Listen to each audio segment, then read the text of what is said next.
Conversations with HJM. I'm Lisa Harris-Jones. And I'm Tommy Tompsett.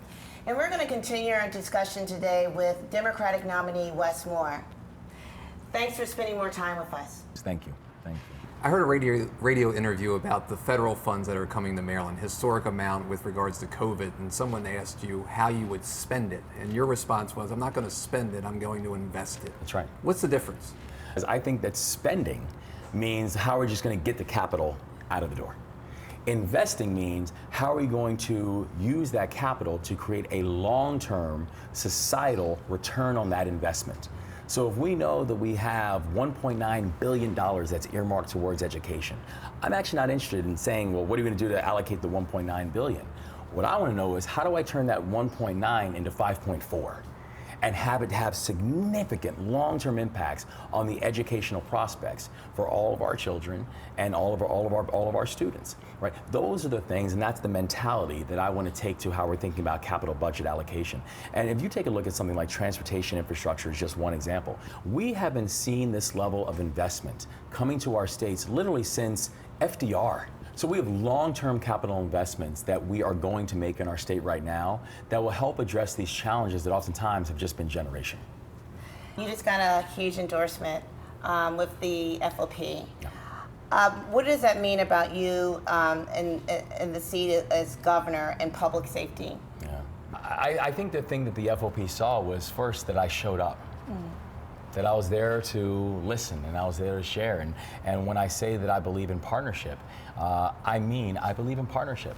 And it means that I think that our table should be large and robust and diverse, and they are going to have a place at the table when we're having these conversations and having these debates. I think they saw the fact that I come from a union family and that I understand a lot of the values that they hold true and the things they want for their members. I think they saw the fact that I'm an Army man. And that, as a combat veteran, I'm someone who has worn the uniform for something bigger than myself, and I think they respected that. And I think that they saw that, yes, we've got a lot we've got to work through as a community, as a society. I believe deeply that policing should move in appropriate intensity and absolute integrity and full accountability. But in order for us to achieve what we're going to achieve, we've got to do it together. And I think they saw that in the support, and I appreciate it. So, as a mother of 3 black boys, right? When my son was a baby, we watched Barack Obama become the first black president of the United States.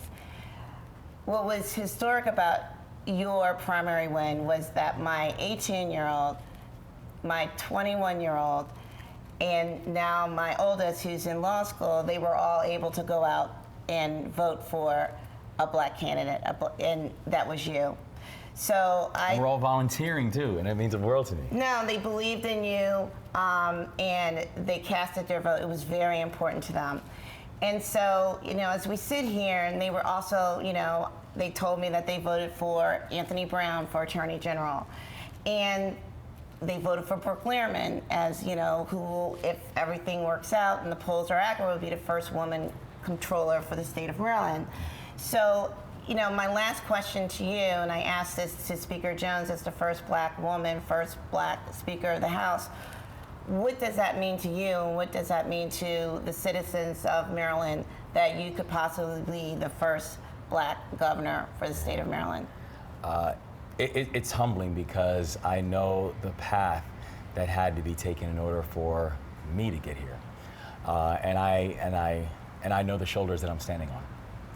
That I'm here because a lot of people put in a lot of hard work to make this possible.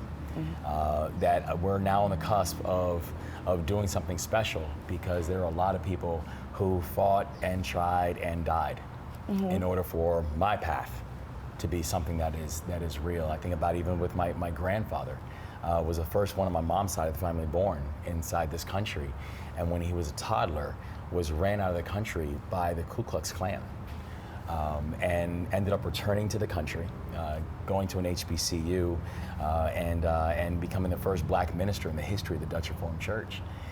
A path that wasn't real. He was coming up as a toddler, and his parents, my great-grandparents, took them out of this country. But he understood the importance of being able to finish the job. And so I'm thankful for the fact that we're now standing here with the ability to do something special. But I also know I didn't get into the race to make history. I got into this race because we need to make child poverty history. There's no reason for any child in the state of Maryland to have to deal with that. I got into this race because we need to make the racial wealth gap history. That the fact that this state has an 8-to-1 racial wealth gap is not because groups are working 8 times harder than another. That we need to make educational equity history.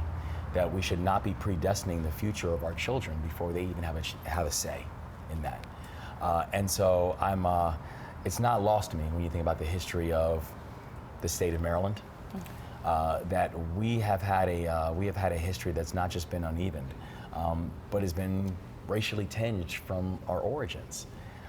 And I'm proud of the fact that together we're going to have a chance to have the opportunity to walk across the finish line together. But I also know the work that we're going to get done together, it's work where no matter what your background is, I want every Marylander to be proud of what we're going to get done in this moment.